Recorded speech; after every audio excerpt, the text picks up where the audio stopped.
Buenas tardes. Les habla Narda Enríquez a nombre de la Universidad Católica, la Pontificia Universidad Católica del Perú. Me complace mucho saludarles esta tarde y también del grupo de investigación sobre conflictos y desigualdades, del cual formamos parte varios de los presentes aquí en el panel. Y nos complace muchísimo también saludar la presencia de Carolina Aguilera de Chile y de Carlos Duarte de Colombia, Omar Coronel, que está con nosotros del grupo de investigación del JICO, y Marisa Paredes. Yo solamente quiero decir dos palabras de saludo en el sentido de que en esta ocasión nos reunimos para plantear ciertas ideas, compartir experiencias y sobre todo pensar lo que está pasando en la región respecto de algo que durante un tiempo en JICO llamábamos reconfiguraciones de la violencia, pero que a todos nos ha llamado al desafío de la comprensión y del análisis sobre lo que ha pasado en los últimos 2 años, que nos exige pensar no solamente las dinámicas de la movilización, sino la relación de estas con los procesos políticos que están ocurriendo en la región.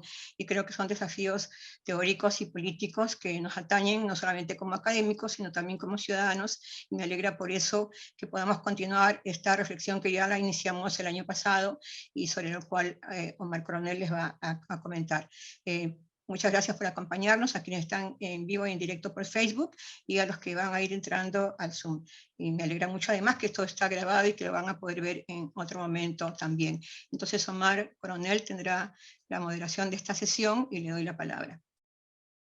Ok, muy buenas tardes con todas, con todos. En verdad, muchas gracias por estar atendiendo este evento del JICO, ¿no? Del Grupo Interdisciplinario de Investigación en Conflictos y Desigualdades de la Universidad Católica. Como bien ha dicho Narda, uno de los intereses fundamentales de este grupo es reflexionar no solamente sobre el Perú, sino sobre América Latina, y el hecho de los estallidos de protesta en los últimos 3 años es algo que ha concitado nuestra atención a lo largo de todo este periodo, ¿no? El año pasado tuvimos un evento más o menos también por estas mismas fechas, pensando, digamos, en los estallidos que habían ocurrido en el 2019 en Chile, en Colombia, ¿no? Y en otros países, y más bien la ausencia de estallidos políticos de protesta en Perú, ¿no?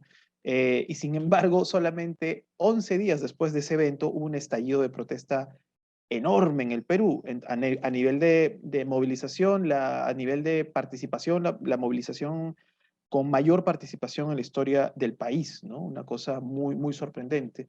Entonces, por eso ahora nos interesa un poco evaluar el tema de estos estallidos de protesta a nivel regional en perspectiva comparada, porque hay puntos en común, hay puntos también de diferencia, y quizás a la distancia de un año del estallido peruano, un par de años del inicio, digamos, del estallido de protestas en Colombia y Chile, uno puede evaluar de una manera quizás un poco más detallada los efectos, los legados de estos estallidos de protesta, ¿no? Cosas que tenemos en común, que nuestros estallidos de protesta tienen en común, son que son espontáneos o relativamente espontáneos, son masivos, tienen una participación mayoritaria de jóvenes, ¿no? En términos de los objetivos, en algunos países ha sido más claramente en contra de una amenaza autoritaria, en otros países se vincula esto también a un rechazo a políticas económicas neoliberales, ¿no? Pero también hay diferencias, ¿no? El estallido peruano es un evento que dura 6 días, ¿no? Y se prolonga, digamos, en términos de protestas que suceden, digamos, a la caída de Merino, pero en sí es un estallido de protesta más bien muy concreto, ¿no? Se logra un objetivo y luego se va difuminando, a diferencia del estallido chileno, del estallido colombiano, que ha tenido nuevos episodios de estallido de una permanente, digamos, conflictividad desde el 2019, ¿no? Los paros nacionales en Colombia, particularmente en Cali, de donde me parece que está conectándose Carlos Duarte, son testimonio, digamos, de esta permanente conflictividad en Colombia, ¿no? Y en Chile, obviamente, la protesta ha permanecido. Ahora también hay un clima de polarización a puertas de unas elecciones que uno pensaba hace un tiempo que no iban a ser tan, digamos, preocupantes, parejas, ¿no? Y ahora han cambiado, digamos, un poco la dinámica de lo que pensábamos, por ejemplo, hace un año cuando estábamos viendo los resultados del plebiscito para la constituyente, ¿no? Entonces, en parte en esta discusión la idea es hablar un poco sobre qué quedó, digamos, de los estallidos, ¿no? Sobre los tejidos si se formaron nuevos tejidos organizativos en la marcha de la protesta, luego de la protesta, ¿no? O se consolidaron tejidos organizativos que venían de antes, si se lograron reformas, cambios en políticas públicas, ¿no? Cómo respondieron los gobiernos, distintas capacidades de distintos gobiernos saben que pueden o reprimir o agotar la protesta, ¿no? La relación con los partidos políticos, que es bien distinta justamente en estos tres países, ¿no? Con partidos que tienen mayor capacidad, digamos, de representar y canalizar las demandas, y países donde esto es muchísimo más complicado por factores ya sistémicos que tienen que ver con la estructura de partidos, ¿no? Y por último, si se correlaciona un poco el estallido con el auge, digamos, de la extrema derecha en la región, ¿no? Hemos visto una extrema derecha muy fuerte, sobre todo en el caso peruano, pero también lo vemos ahora cada vez más en Chile. En Colombia, digamos, es menos, digamos, al menos publicitado, aunque he escuchado que también hay, obviamente, una movilización importante en ese sentido. Entonces, un poco de esos temas vamos a hablar esta tarde, ¿no? Entonces, cada uno de los ponentes son especialistas en estos temas. Yo los voy a ir presentando cada uno va a tener unos 20 minutos para una exposición. Yo les voy a ir diciendo cuando falten 10 o 5 minutos. Y luego tendremos una ronda de preguntas, ¿no? De unos 10 minutos, a lo que tendremos unos 20 minutos más para que nuestros ponentes vayan respondiendo. ¿Ok? Entonces, en primer lugar, comenzaremos por el orden cronológico de los estallidos, ¿no? Primero Chile, luego Colombia y finalmente Perú. Entonces, comenzamos con Carolina Aguilera. Carolina Aguilera es una investigadora adjunta, ¿no? Del Centro de Conflicto y Cohesión Social, el COES chileno, ¿no? Tan conocido. Es socióloga, licenciada en Ciencias por la Universidad de Chile y doctora en Arquitectura y Estudios Urbanos por por la Pontificia Universidad Católica de Chile, ¿no? Recientemente finalizó su proyecto postdoctoral Fondesit sobre las transformaciones de la memoria cultural de la dictadura en sectores medios altos en el Instituto de Estudios Urbanos de la Universidad Católica de Chile y en el Instituto de Investigación de Ciencias Sociales, el ICSO. Imparte docencia en sociología, derechos humanos y memoria, y ha publicado investigaciones como Patrimonio contra narrativas urbanas y Disputar la ciudad, ¿no? Actualmente investiga las dimensiones urbanas, culturas y políticas de las movilizaciones sociales de octubre del 2019 en Chile, ¿no? Tiene una investigación que a mí me llamó mucho la atención, que tiene este título interesante, ¿no? Personas ordinarias en movilizaciones extraordinarias, ¿no? Que difundió mucho el CIPER, ¿no? El CIPER académico, que lamentablemente ya está medio desaparecido, ¿no? Pero era un espacio justamente para fomentar este tipo de debates. Entonces, los dejo con Carolina Aguilera. Carolina, bienvenida y muchas gracias por estar acompañándonos esta tarde. Hola, muy buenas tardes. Estoy muy contenta de compartir este espacio con ustedes y poder justamente abrir una conversación, una reflexión regional tan necesaria en estos tiempos, como tú los describías, tan paradójicos para Chile y de tanta incertidumbre también por la pandemia y por lo que ha ido sucediendo, ¿no? Yo quiero compartir una presentación con ustedes que básicamente se ordena en torno a imágenes y voy a tratar de abordar todas las preguntas que Omar nos planteó. Bueno, aprovecho de agradecer a Omar, a Anet, al Grupo Interdisciplinario de Investigación y Conflicto esta invitación. Y trataré de abordar todas estas preguntas, pero me voy a enfocar en el último desafío principalmente que mencionó Omar y que refiere a esta creciente polarización que se ha dado en Chile. Esta imagen que ustedes pueden ver y quizás no les sea tan familiar, representa uno de los variados aspectos que son los que quiero resaltar hoy y que han permeado el proceso político y social que se anudó en torno al estallido social, pero que obviamente remite hacia atrás y también hacia la actualidad. La imagen es sobre el monumento, el ex monumento al general Baquedano en la rebautizada Plaza Dignidad, ex Plaza Italia o Plaza Baquedano, vista desde arriba, que fue el epicentro de las protestas en la capital y que desde el retorno a la democracia se convirtió en el lugar de las celebraciones espontáneas, tanto políticas como el triunfo del plebiscito del año 88, como la muerte de Pinochet del año 2006, pero también de las celebraciones de fútbol, por ejemplo. Es un espacio donde se convoca espontáneamente a la población en general. Es ilustrativo que este lugar es el que se haya convertido en el centro de las disputas, ya que si bien no se trata de un espacio del poder político, no es la casa de gobierno, no es el parlamento, es considerado por la población como un punto cero de la ciudad que la divide socialmente en dos. En Santiago se suele decir que Santiago está dividido en dos, entre los que viven de la Plaza Italia para arriba, los ricos, y los que viven de la Plaza Italia para abajo, el resto de la población.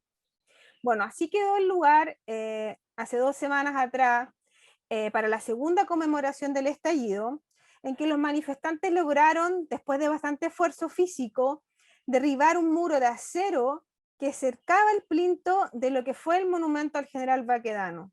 Este había sido retirado por los militares y la autoridad patrimonial luego de que se convirtiera tanto el lugar como el monumento en uno de los símbolos de la protesta y estuviera muy afectado.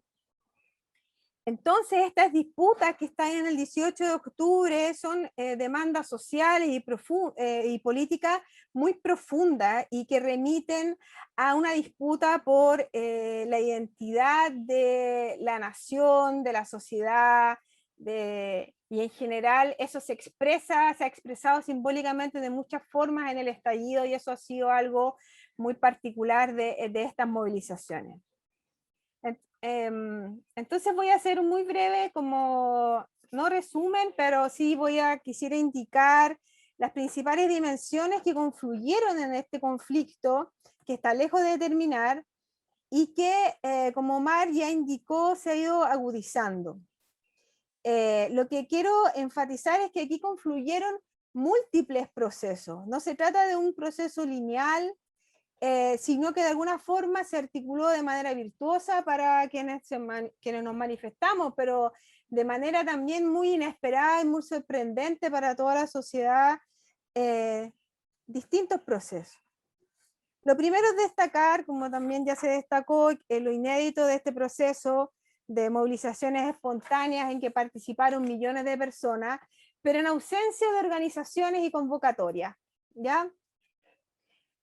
Fue un resultado que tomó la forma de una cascada de eventos a raíz de la fuerte represión policial a las evasiones del pasaje del tren subterráneo, que fueron lideradas por los estudiantes secundarios en contra del alza del pasaje. Entonces esta alza del pasaje, un evento más bien puntual, se terminó transformando en una demanda amplia que recorrió todo el país bajo la consigna, que no tuvo autoría tampoco, de no son 30 pesos, son 30 años, y que refiere a una crítica a los gobiernos postdictatoriales por no haber hecho las reformas que devolverían la buena vida a los chilenos después de la dictadura militar, eliminar la constitución de Pinochet y su modelo de Estado subsidiario que descansa en la privatización de bienes y servicios públicos, alcanzando incluso la privatización del agua. Por el contrario, lo que se fue dando en los últimos años fue una creciente conformación de una clase política cada vez más coludida con la élite económica para resguardar sus propios intereses. Entonces, este país, que supuestamente destacaba en la región por los bajos niveles de corrupción, una transición ejemplar, estabilidad política, buenos niveles económicos, en verdad parecía no ser tal. Como se dijo esos meses, Chile despertó y estalló.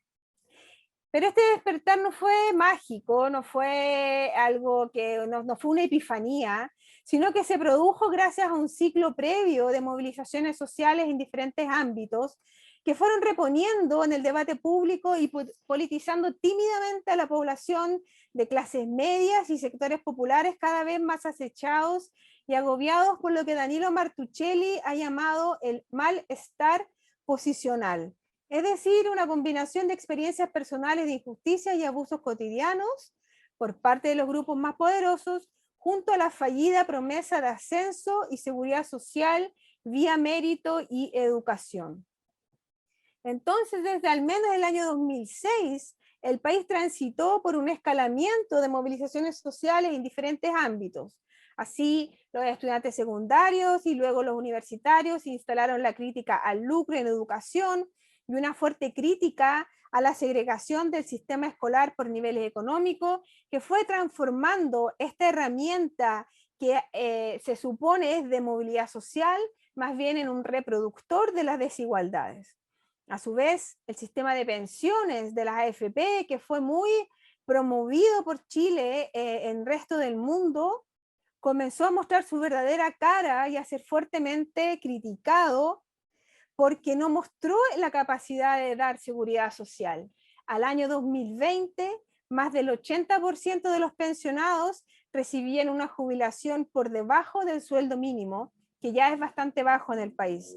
Estas demandas también convergieron y nutrieron de sentido el estallido social.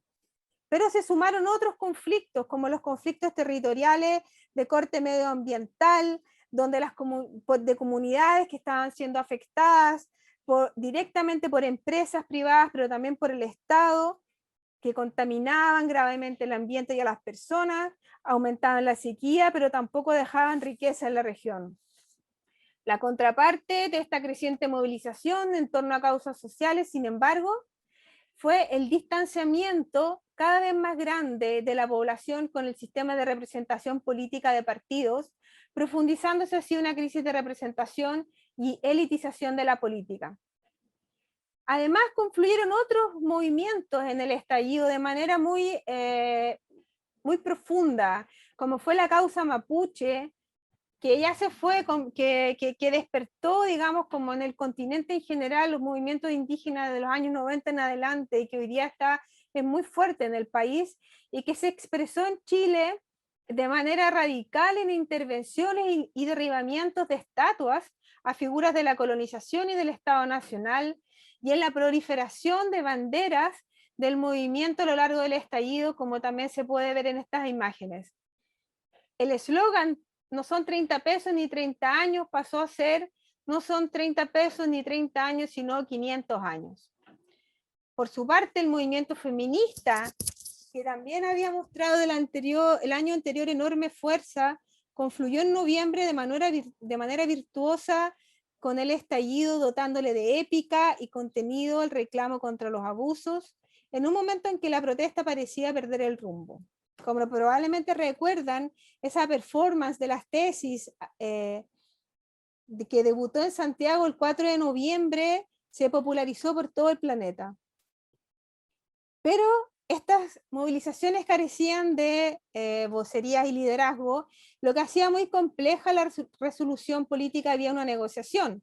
Y en este escenario, y de manera también inédita para este proceso de estallidos sociales, y también para el caso chileno, el Congreso gestó una salida institucional, que es la que está en marcha hoy, que es cambiar la Constitución de 1980, la de Pinochet, vía una especie de asamblea constituyente que se llama Convención Constitucional, y que esto, si bien era un reclamo de las movilizaciones, no era un reclamo mayoritario, pero sí los analistas progresistas indicaban que esta era la piedra de tope principal para llevar adelante las reformas que se necesitaban y que se demandaban por parte de la población. Pero la derecha y parte de la concertación se habían opuesto a esta reforma, a este cambio más bien. Ya se habían hecho reformas, pero finalmente la radicalidad de la protesta forzó a que cuajara esta idea, y que además el camino para cambiar la Constitución fuera un camino democrático. Entonces, aquí quisiera destacar la figura de un personaje que está en círculo rojo, que es Gabriel Boric, que me parece que es el único personaje que sobrevive de este momento al día de hoy, y que es el candidato de la izquierda, o uno de los candidatos de las izquierdas, el que tiene las preferencias todavía para triunfar. Bueno. A un año exacto de la marcha más grande de la historia del país, una amplia mayoría en un 78% estuvo a favor de cambiar la Constitución. Ya estaba instalada la pandemia, sin embargo la masividad de la participación fue muy grande, más que en la última elección presidencial.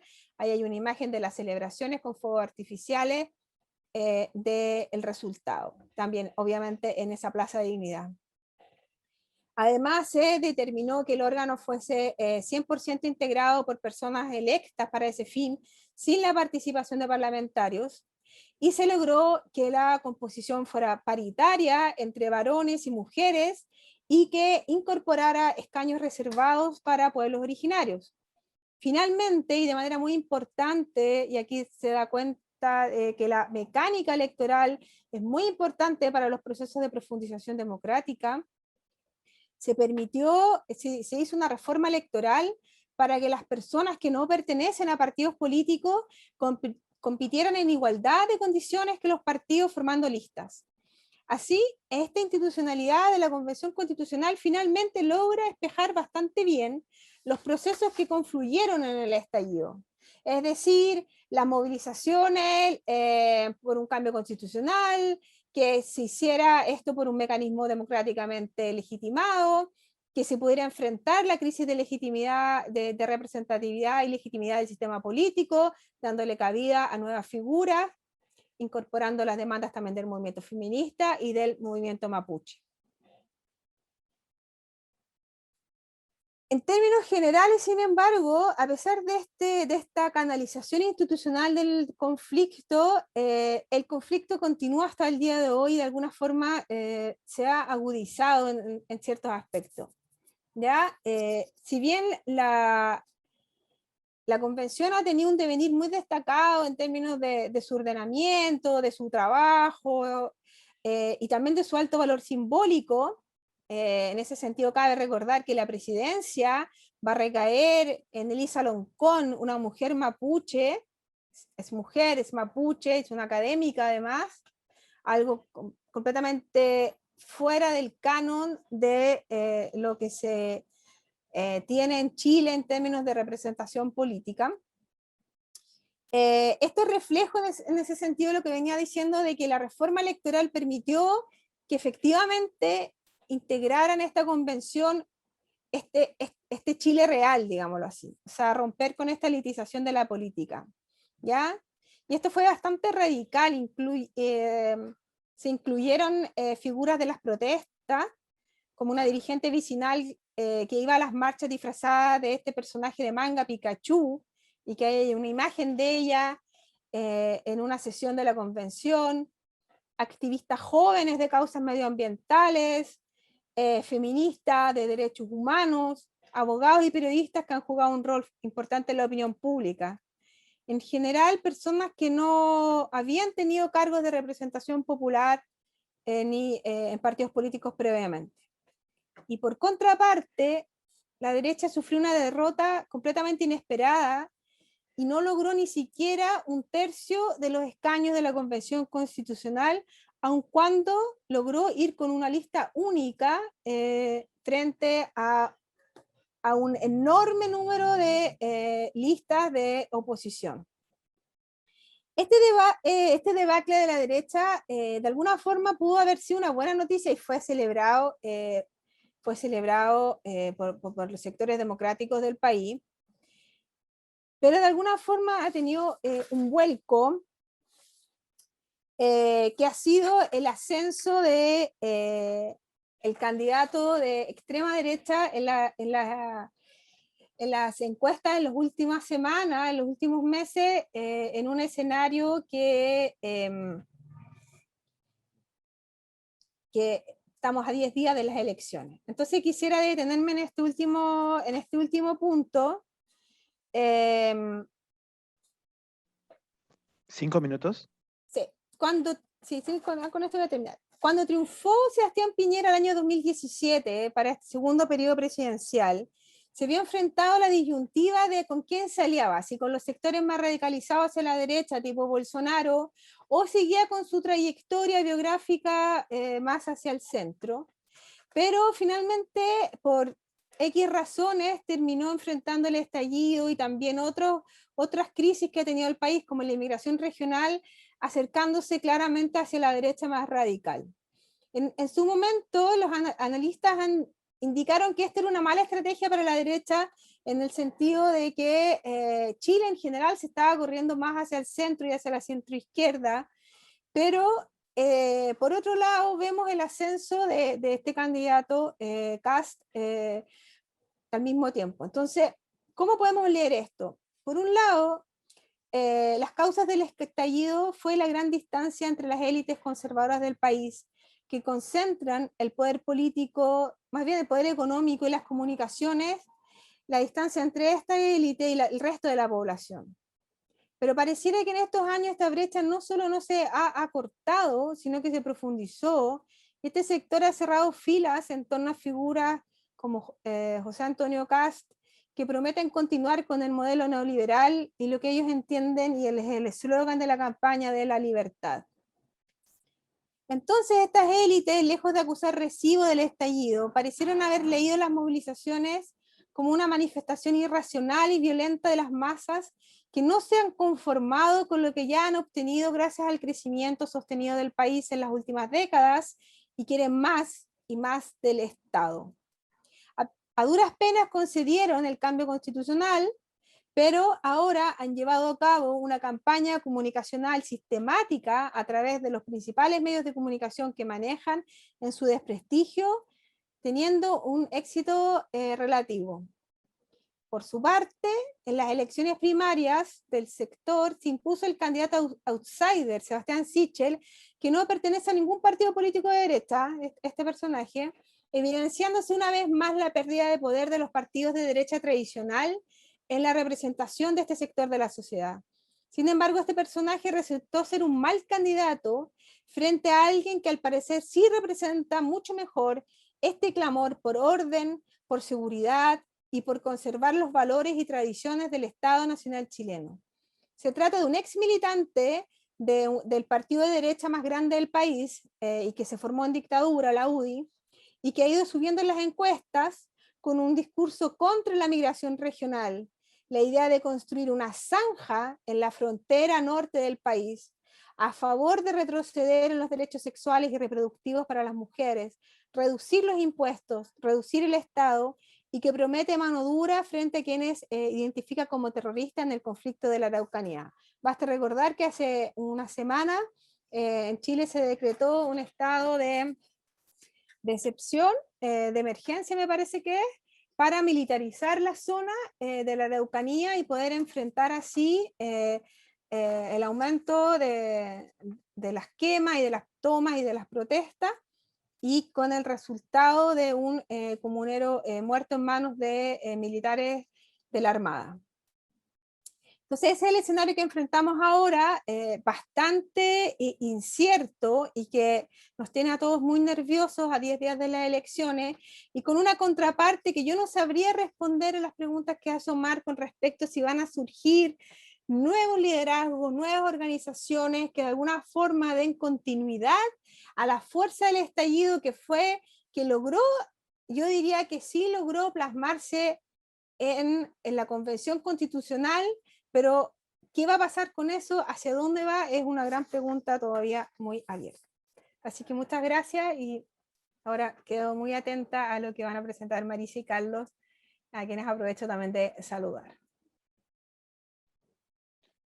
Muchísimas gracias Carolina, gracias también por cumplir con el tiempo.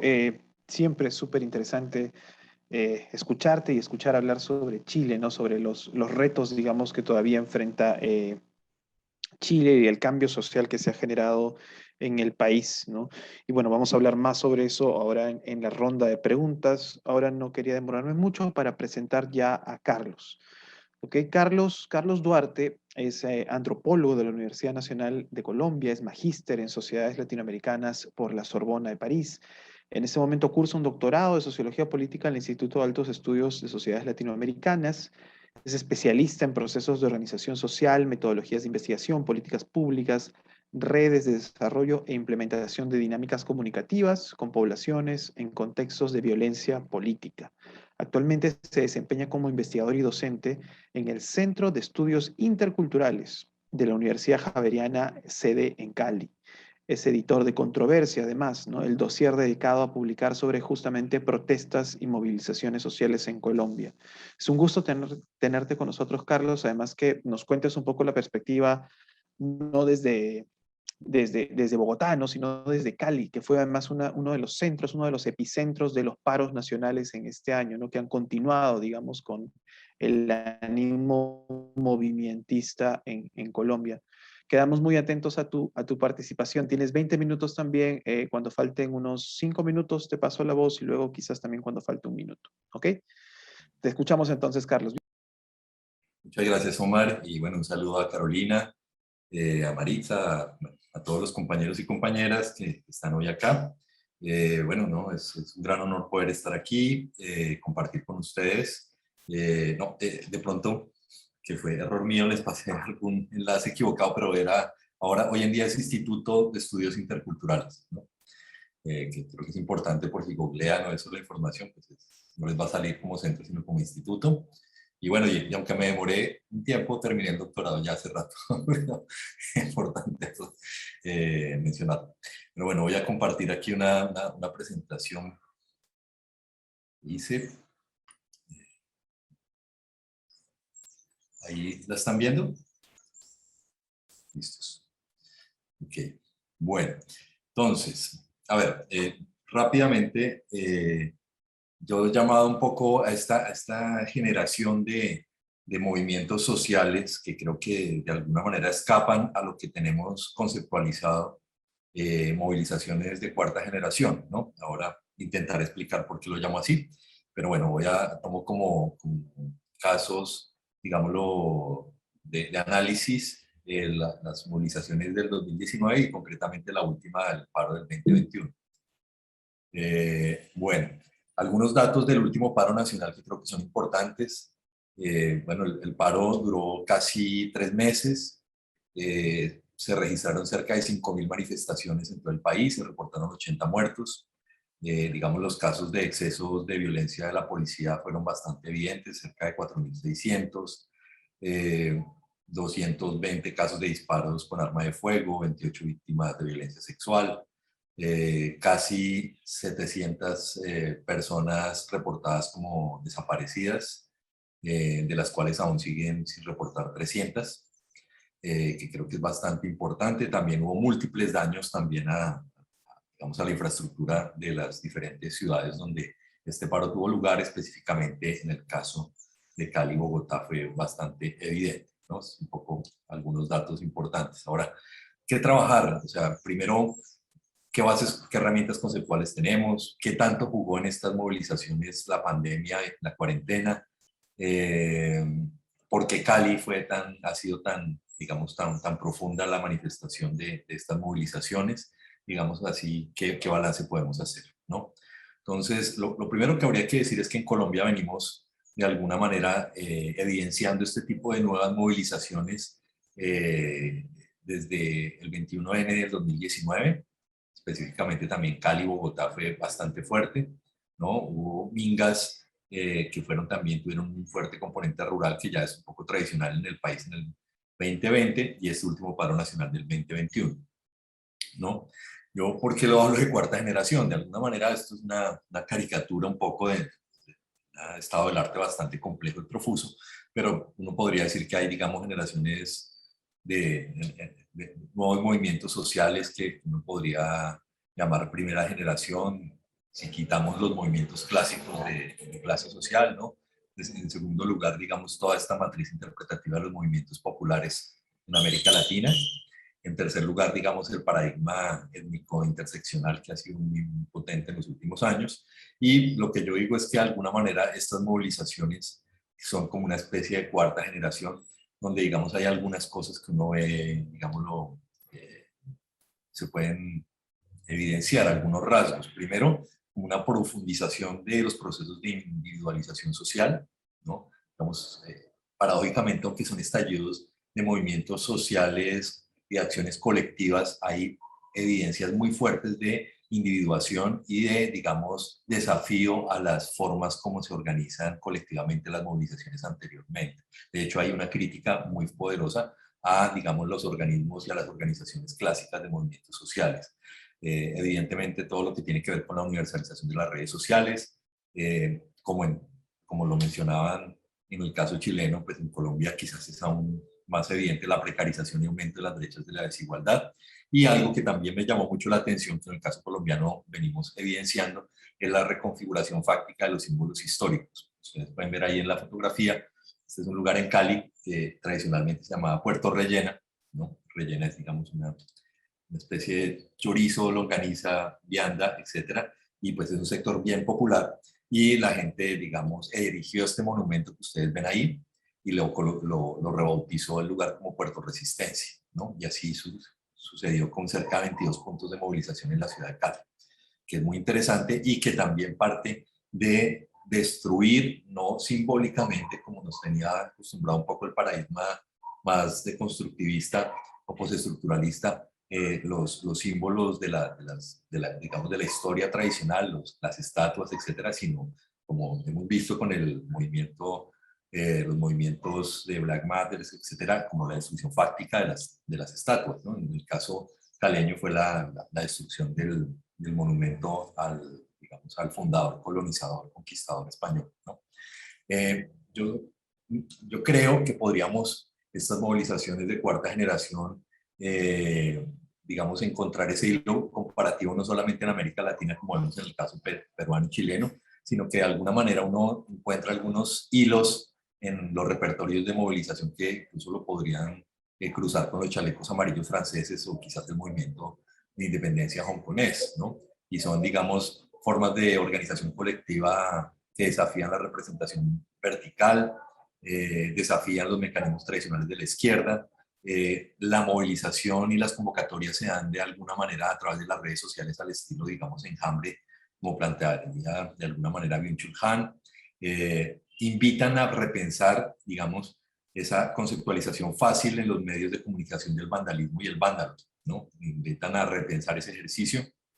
Y asimismo, en el caso colombiano estamos evidenciando la necesidad de repensar espacios de diálogo social a multinivel y multisituados, algo que normalmente los estados latinoamericanos están acostumbrados a negociar con un interlocutor muy clásico, las centrales obreras, los movimientos nacionales, pero este tipo de movilizaciones plantean otros tipos de escenarios de negociación, ¿no? Ahora, en el caso colombiano, los últimos 20 años, quizás la mayoría de movilizaciones sociales de envergadura son de carácter rural, profundamente movimientos étnicos. Ustedes ven aquí un guardia indígena del Consejo Regional Indígena del Cauca, que quizás es una de las organizaciones más fuertes y poderosas del país, digamos, lo que ha venido ejerciendo un liderazgo muy grande en las movilizaciones, o el movimiento campesino en el 2013, que también fue muy, muy poderoso. Pero esta última movilización, desde el 2019 y el 2021, el paro, hemos visto que tienen unas manifestaciones más urbanas que rurales, que en el contexto colombiano es bastante particular, porque aquí, digamos, las movilizaciones grandes suelen en los últimos años tener, digamos, esa espacialidad más rural que urbana, ¿no? Si miramos algunos datos para entender este asunto, este es, digamos, una forma de medir la pobreza en el país por departamentos, el índice de pobreza multidimensional, donde hay algunos, digamos, departamentos que son los que están sobre todo ubicados en las márgenes, en las fronteras del Estado-Nación colombiano, que tienen índices de pobreza multidimensional, digamos, más graves, más agudos, mientras que hacia el centro del país, digamos, hay mejores estándares de pobreza multidimensional. Este es un poco el histórico, ¿no? Ahora si miramos en el caso de la pobreza extrema del año que antecedió a esta movilización última del 2021, ustedes pueden encontrar el mapa de la izquierda, digamos, esta es una cartografía donde nosotros en el instituto, en la última semana de abril y la primera de mayo, un poco ubicamos dónde estaban los puntos de movilización, y como ustedes observarán, tienen un correlato con los indicadores de pobreza extrema, los departamentos donde se dio más fuerte, digamos, el incremento de pobreza extrema, lo cual, si ustedes lo contrastan un poco con este, que es el histórico, no coincide. De alguna manera, lo que estamos viendo es que la pandemia tuvo efectos más poderosos en los departamentos, digamos, los más desarrollados en términos de indicadores de pobreza multidimensional y extrema, y en los departamentos, digamos, que históricamente han sido más relegados, digamos, el golpe fue de alguna manera menos duro, aunque claramente fue bastante evidente, ¿no? Este es, digamos, un mapa de la ciudad de Cali y sus alrededores. Si ustedes ven donde hay mayor concentración de punticos es donde hubo puntos de movilización en Cali y en las cabeceras urbanas, ¿no? Ustedes ven ahí, normalmente en el país se eligen en las movilizaciones rurales un punto de concentración para taponar vías, digamos, estratégicas. En estas movilizaciones son movilizaciones muy descentradas, como se ven ahí, ¿no? En diferentes lugares que están, digamos, a lo largo de las cabeceras municipales o alrededor de la misma cabecera municipal, ¿no? Y que, como vemos aquí, lo más oscuro es donde hay pobreza, digamos, multidimensional más fuerte, y como vemos ahí, la mayoría de movilizaciones estuvo alrededor de las cabeceras urbanas con mejores índices de este tipo de indicadores, ¿no? Ahora bien, en el caso de Cali también habría que ver, digamos, cómo, de nuevo, la cuarentena, que tuvo un efecto destructor de la economía, digamos, caleña, sirve también como un ejercicio de entender por qué fue tan profundo aquí la movilización, ¿no? Si ustedes ven, digamos, estos son los comparativos de la pobreza monetaria, y digamos, hay ciudades donde es mucho más fuerte, como Quito, Riohacha, Santa Marta. El total nacional, digamos, fue importante la diferencia entre un año y otro. El 2020 es el rojo y el 2019 es el negro.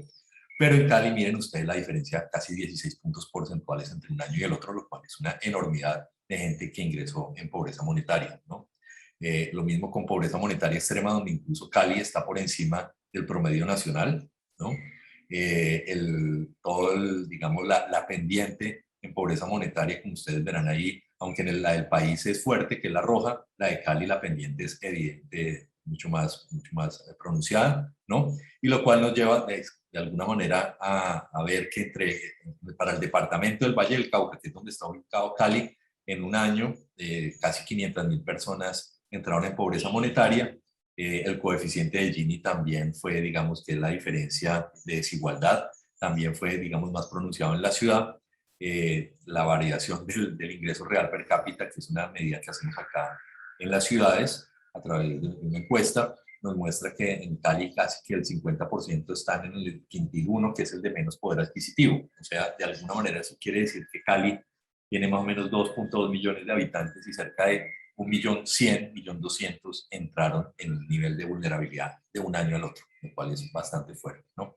Ahora bien, otra, digamos, forma de entender esto es a través de los ejercicios de cartografía, ¿no? Aquí tenemos de alguna manera la organización de primera línea que se agrupó en el lapso del paro, se llama la Unión de Resistencias de Cali, y en los puntos azules de la cartografía están los lugares de la movilización, ¿no? Con, digamos, sus respectivas reconfiguraciones identitarias, como les decía anteriormente. Entonces, la Universidad del Valle se renombró Mi Resistencia, Apocalipso, un barrio que se llama Calipso, Puerto Resistencia, Puente de las Mil Luchas, etcétera, ¿no? Y si comparamos estos puntos con algunas, digamos, elementos de variables de entender, digamos, el asunto, vamos a comprender que de alguna manera, por ejemplo, los lugares donde hay mayores indicadores espaciales de vulnerabilidad coinciden evidentemente con los lugares donde hubo mayor movilización. Aquí tenemos el trabajo informal, por ejemplo, en el mapa de la derecha. Si miramos el bajo logro educativo y el bajo aseguramiento en salud, casi que, si ustedes ven, es el mismo mapa, lo cual nos muestra, digamos, una especie de concentración de la desigualdad espacializada, focalizada de una manera muy, muy fuerte, ¿no? También es importante entender en el caso caleño el alto nivel de violencia que se dio como respuesta del gobierno a la movilización, y también digamos, la destrucción de la infraestructura pública, que también fue, digamos, muy fuerte, ¿no?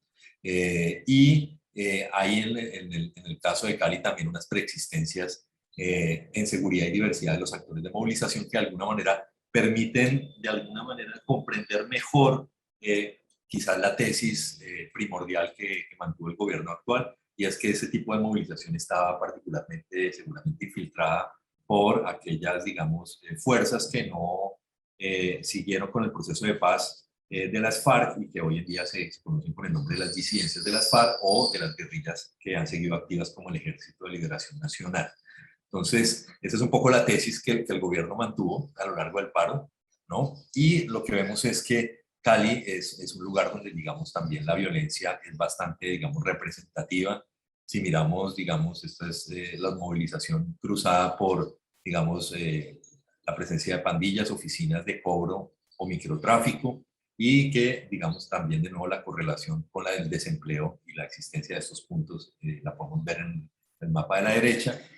Asimismo, la tasa de homicidios por cada 100.000 habitantes en Cali es quizás históricamente la más fuerte de todo el país, más que Medellín, más que Bogotá, casi que dobla el número de asesinatos o homicidios por arma de fuego en el contexto nacional. Entonces, Cali de alguna manera es una ciudad en armas, ¿no? Estas preexistencias son muy evidentes, pero digamos, esta es una ciudad en armas que de alguna manera no responde a las organizaciones clásicas del narcotráfico, como al estilo de los grandes carteles, sino que son, digamos, neoestructuras en las cuales son muy descentralizadas, ¿no? Y de alguna manera Cali, de alguna manera conecta de alguna manera un outsourcing de las violencias a través de que las plataformas que exportan el microtráfico, el tráfico de drogas, de alguna manera tienen contratación con las oficinas de cobro y las pandillas y, digamos, diferentes grupos en la ciudad. Pero también, al mismo tiempo, nosotros, digamos, también revisamos la composición de estos puntos de movilización y lo que nos encontramos es, digamos, con una diversidad gigante. Como ustedes ven en el mapa de la derecha, vemos el número de actores identificados por puntos de concentración, donde en lugares como en Siloé o en Paso del Comercio superan los 20 actores, en los cuales hay organizaciones barriales, comunitarias, religiosas, barristas digamos, de barras de equipos de fútbol, sindicatos estudiantiles, ecológicos, etcétera, lo cual, digamos, también hace difícil de alguna manera mantener la tesis oficial de que alguien, un solo actor, captura toda la representación de algo tan diverso y de alguna manera que difícilmente las disidencias que están en proceso de reestructuración pueden también tener la captura de todo el, digamos, el outsourcing criminal que existe en la ciudad de hace algunos años, ¿no? 5 minutos. Ok. ¿Cuál fue la reacción estatal frente a esta situación inédita, no? Vale la pena, digamos, mencionar que el Estado colombiano en los últimos quizás 10 años ha construido unas capacidades de diálogo social muy sofisticadas, precisamente por, digamos, la permanencia de la movilización en el país y claramente también por el acuerdo de paz. Pero el gobierno actual decidió no utilizar esas instancias de diálogo y, muy parecido al caso chileno, declara una figura que es la de la asistencia militar, que es una figura bastante contradictoria que incluso meses después fue declarada inconstitucional, porque de alguna manera lo que hace es deponer la potestad del gobierno municipal o de la ciudad para tomar decisiones sobre la seguridad de la ciudad y la entrega en manos del Ministerio de Defensa. Y aquí de alguna manera tenemos una línea de tiempo donde vemos cómo esa decisión de la asistencia militar representa la nulidad del diálogo, el despliegue de un pie de fuerza muy grande, operaciones tipo comando, repertorios paramilitares de camionetas que pasan por las noches rafagueando los puntos de movilización, connivencia entre policías y civiles armados y, por último, detenciones arbitrarias a los diferentes, digamos, puntos de movilización, ¿no? ¿Qué enseñanzas y retos nos plantea, digamos, este ejercicio? Esto es una foto de uno de los días de movilización que estábamos en plena cuarentena del COVID, pero, digamos, las enseñanzas de nuevo es que hay una espacialización del privilegio y de la desigualdad, ¿no? Aquí vemos, digamos, los equipamientos recreativos en educación y culturales están súper focalizados, mientras que al oriente, que es, digamos, también los barrios con mayores desigualdades, no hay. Al sur es muy fuerte la presencia, y a su vez también la desigualdad plantean este ejercicio, lo cual en el caso colombiano nos haría pensar, hoy en día en el proceso de paz estamos hablando para la ruralidad de la construcción de un enfoque territorial de desarrollo rural, digamos, nos hace pensar este tipo de movilizaciones, y en el caso de las ciudades no será también conveniente pensar en focalización o microfocalización de la atención a, digamos, este tipo de desigualdades que son, digamos, muy rampantes en el contexto colombiano.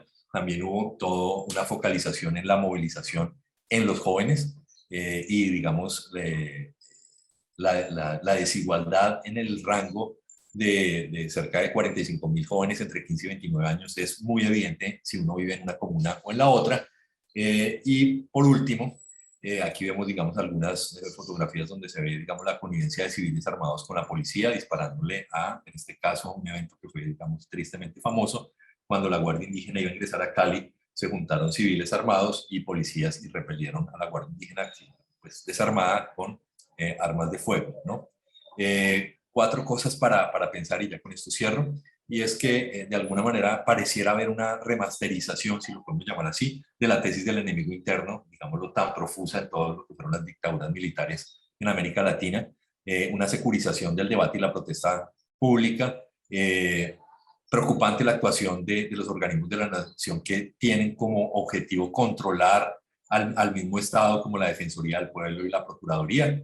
Fue muy ausente su participación. Lo que les decía de que el Estado no está preparado para desarrollar negociaciones dispersas, pero yo creo que también el movimiento social que viene emergiendo también está encontrando, digamos, que no es fácil también construir consensos de, digamos, movilizaciones tan horizontales, ¿no? Y quizás uno de lo más preocupante es el escalamiento al uso excesivo de la fuerza y hasta qué punto esta figura, digamos, de privilegiar el uso de la fuerza en vez del diálogo y suplantar las autoridades civiles por las militares puede ser un antecedente que siga utilizándose a futuro.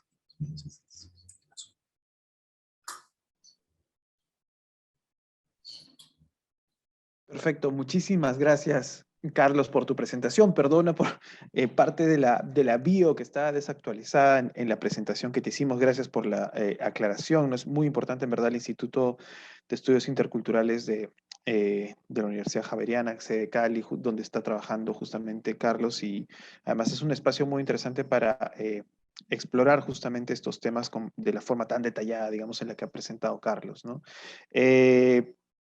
Y sí, el caso colombiano siempre nos llama la atención, sobre todo por el alto nivel de violencia en la represión que se ha visto este año, ¿no? Todos, creo que, al menos los que vemos el tema y los activistas de derechos humanos en América Latina, hemos prestado mucha atención al proceso y siempre nos ha llamado la atención el nivel tan alto de violencia represiva al que se pueda llegar en un contexto que dentro de todo no es pues de un gobierno plenamente autoritario, ¿no?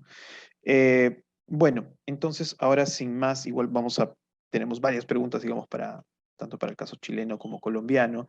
Le damos la palabra a Maritza Paredes, ¿no? Maritza es una muy buena amiga y miembro también del grupo interdisciplinario que estudia conflictos de desigualdades, ¿no? El JICO. La doctora Maritza Paredes se especializa en sociología política y del medio ambiente, ¿no? Investiga y publica sobre conflictos ambientales, la política del cambio climático, los impactos de las industrias extractivas, las economías ilegales y la política de los pueblos indígenas, ¿no? Ella dirige actualmente el doctorado de Sociología en la Pontificia Universidad Católica del Perú y es profesora asociada del Departamento de Ciencias Sociales de la misma universidad. Recibió su doctorado en Desarrollo Internacional por la Universidad de Oxford y su magíster por la Universidad de Columbia, ¿no? Maritza es una especialista en conflictos sociales, miembro, como he dicho, del JICO y una muy buena amiga. Te damos la palabra, Maritza, te escuchamos con atención como siempre. Muchas gracias Omar, Narda, y sobre todo muchas gracias Carolina y Carlos por estas presentaciones tan detalladas y con perspectivas tan interesantes. En realidad me gustaría más bien comentar y hacer preguntas, tengo tantas. Una diferencia de mi exposición es que, a diferencia de ustedes, yo no tengo una investigación o no he trabajado, digamos, recientemente el estallido peruano en sí mismo. Ahí, en realidad, el experto es mi colega Omar Coronel. Pero tanto Narda como Omar me pidieron que piense un poco reflexivamente sobre el impacto político de este estallido y las secuelas, ¿no?, que este ha tenido. Y entonces mi presentación va en esa dirección, pero espero incluso ser más corta y poder realmente tener un espacio para conversar con ustedes, porque hay muchas cosas interesantes en lo que han planteado. Entonces voy a compartir mi presentación, que en realidad es bastante corta, pero entra con algunos elementos para ubicarnos sobre el estallido peruano, pero luego se mueve rápidamente algunas ideas que yo quiero transmitir, ¿no?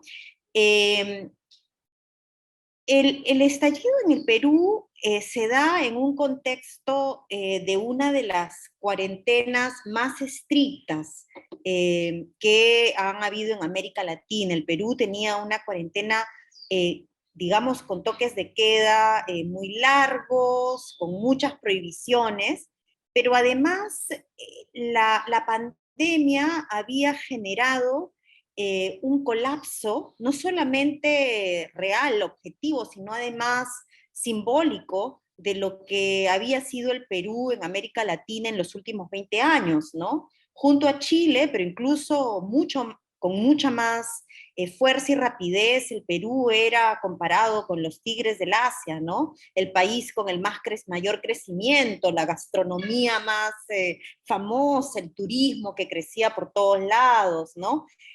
Además, saliendo de una situación en los 80 y 90 del terrorismo, ¿no? Y de violencia política, lo hacían ver como un ganador en América Latina. Bueno, todo eso, digamos, se cayó con la pandemia cuando nos dimos cuenta que el sector salud estaba completamente abandonado, cuando en Lima un porcentaje, casi el 50% de los limeños perdieron sus empleos, donde no había capacidad o infraestructura de internet para las escuelas, ¿no? Donde la mayor parte de los trabajadores, digamos, tenían trabajos informales, de mucha precariedad y viviendas de muchísima precariedad, ¿no? Y el nivel de afectación del Perú sigue siendo fue uno de los más altos en América Latina durante ese tiempo. Entonces, sí, habían condiciones estructurales muy fuertes que estaban detrás, un descontento muy grande, sobre todo de los jóvenes, que son los que fueron más afectados y perdieron, digamos, empleos, estudios, ¿no? Y veían, digamos, sus familias desmoronarse. Sin embargo, el estallido en el Perú se da tras la aprobación del Congreso, ¿no? De la vacancia del presidente Vizcarra, ¿no? Se da por un acto político muy particular. No es la primera vez que tenemos este tipo de estallidos por un momento de indignación, digamos, de la población que veía además en el Congreso, un Congreso que estaba muy desprestigiado, ¿no? La necesidad, digamos, de querer acaparar el poder en un momento en donde las familias en el Perú estaban devastadas, ¿no? Creo que eso fue como la imagen, ¿no? Es como qué sinvergüenzas, ¿no? O sea, en el peor momento del Perú, digamos, ocurre esto que nos pone en una situación peor, ¿no? Sin gobierno, sin gobernabilidad, ¿no? Y eso llevó a una masiva convocatoria espontánea, ¿no? Que duró entre el 9 y el 17 de noviembre, ¿no? Como ven, es un periodo bastante corto, ¿no? Pero que tuvo una importante dimensión, probablemente una de las más grandes convocatorias en los últimos años que ha tenido el país, ¿no?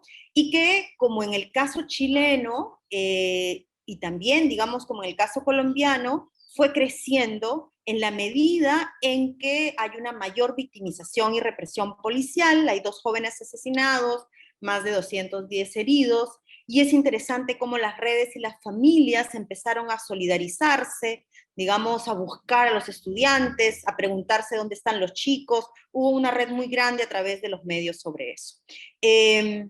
Ahora, yo voy a hablar después de algunas diferencias, creo yo, sobre el tema de la represión y del control policial en el estallido peruano. Lo que se logra en el corto plazo es la renuncia del presidente Manuel Merino y la asunción del presidente Francisco Sagasti, lo cual hace que en menos de 4 años el Perú tenga 4 presidentes, ¿no es cierto? Tuvimos un presidente por esa cantidad de días, cae el presidente y tenemos un gobierno de transición. Una idea primera que quiero lanzar. Una inquietud en realidad que yo tengo, ¿no? Porque ¿cuál es el efecto que ha tenido este estallido en las elecciones inmediatas que vienen después, ¿no? Carolina ha hablado muy bien del efecto, digamos, que tiene sobre la creación de la Asamblea Constituyente y además, digamos, las elecciones que empiezan o que siguen, digamos, este proceso. En el caso peruano, uno puede mirar que, según los datos, ¿no es cierto? Tenemos que más o menos un 45% participó, de los cuales 20% participaron en marchas. Lima, ¿no?, es, digamos, el espacio, la Lima metropolitana, y en realidad es en Lima en donde la gente se moviliza hacia el centro de Lima a participar en marchas. Hay 18% que participa en las marchas y otro, digamos, 52 más abierto, ¿no? Ahí se incluye los 18, en donde se participa a través de cacerolazos en las ventanas o memes, ¿no? A través de las redes. La participación urbana también es mayor, mucho mayor que la rural, ¿no? Y claramente, inmediatamente después de las manifestaciones, en noviembre, digamos, la desaprobación del Congreso, que es quien origina, digamos, todo este estallido, llega al 90%, ¿no? O sea, hay realmente una crisis política.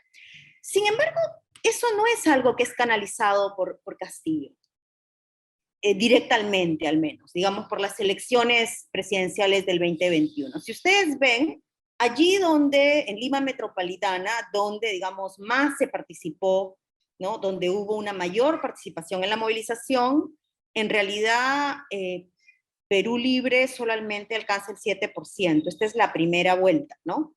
Pero en la segunda vuelta, además, Keiko Fujimori es quien arrasa, digamos, los votos en Lima metropolitana, ¿no? El voto, digamos, de Castillo, el voto de la izquierda, no necesariamente es algo que está, o que podemos pensar que es una secuela, digamos, de este estallido. Son las zonas que menos, digamos, participaron, las que votan con mucho mayor fuerza por Castillo. Y Lima, yo pensaría que muchos de los jóvenes que participaron en las marchas, probablemente, ¿no?, habría que mirar mejor, hacer una mayor investigación sobre eso, votaron al final por Keiko Fujimori, ¿no? Entonces, ahí hay una pregunta que hacernos sobre el estallido peruano, ¿no? ¿Cuál es la relación, digamos, a diferencia en Chile, que se pueden hacer conexiones, cuál es la relación que hay en el caso peruano? Y otro indicador que nos ayuda, digamos, a plantearnos esta pregunta es una de las grandes consignas que aparece en el estallido peruano, es la propuesta de una reforma constitucional. Entonces, lo que vamos a ver que pasa en el Perú es que inmediatamente después del estallido hay un porcentaje importante, ¿no?, el 49%, que plantea, ¿no?, que debería haber algunos cambios, y un 48% que dice una nueva constitución. Pero esto cambia un año después. Para las elecciones del 2021, mayor es el número que plantea que deberían haber solamente algunos cambios, es decir, no una nueva constituyente, y más bien solo el 20% plantea que debería haber una nueva constitución, y más bien crece a 14% quienes plantean que no debería haber ningún cambio. Entonces, para mí estos son indicadores que nos plantean preguntas, ¿no?, sobre los efectos políticos y qué tipo de estallidos hubo en el Perú, y cuál es, digamos, el nivel de politización que se alcanza, digamos, en este tipo de evento multitudinario de movilización. Otro tema que es importante es que después de la movilización hay un conjunto de compromisos por el gobierno transitorio y que también han sido tomados en campaña por el presidente Castillo para las elecciones del 2021. Y que nuevamente han quedado como pendientes, o de alguna manera no ha habido ninguna institución o organización que tome, digamos, que recoja estas demandas para poder sacar adelante una reforma de este tipo. Claramente, en una crisis como la que estamos, política, como en el caso peruano, en donde ya hay una convocatoria cercana para una movilización para vacar al presidente Castillo, nunca sabemos si vamos a tener el mismo presidente, digamos, en las siguientes semanas, pareciera que estas reformas y estos compromisos que vienen, digamos, de la movilización, del estallido, se diluyen, ¿no? Y cosas muy concretas, incluso como la investigación de los sucesos de violencia y la determinación de los culpables, la necesidad de sentar las bases para una reforma policial que contribuya a modernizar y fortalecer la Policía Nacional del Perú y reparación económica para las víctimas, ¿no? Ok, con eso yo tengo algunas dudas, inquietudes más que certezas. Claramente una cosa que es común en los tres países es la indignación, ¿no? Creo que una diferencia sustantiva es el nivel de politización de esa indignación. Creo que la indignación ha sido, y creo que hay un combo acá entre indignación y medios de internet y medios, y los medios en general tecnológicos que están permitiendo, digamos, este fenómeno de los estallidos, ¿no? En el caso peruano, no es además la primera vez en donde se producen estallidos a partir de momentos claves de indignación, ¿no? Hace unos años también se dio por la repartija de puestos importantes en el Congreso, ¿no? Y hay una capacidad de movilizar esa indignación que existía, digamos, ya antes, y que en el caso del momento en que se da con el COVID, con una, digamos, cuarentena muy complicada, ¿no? Logró, digamos, ese efecto.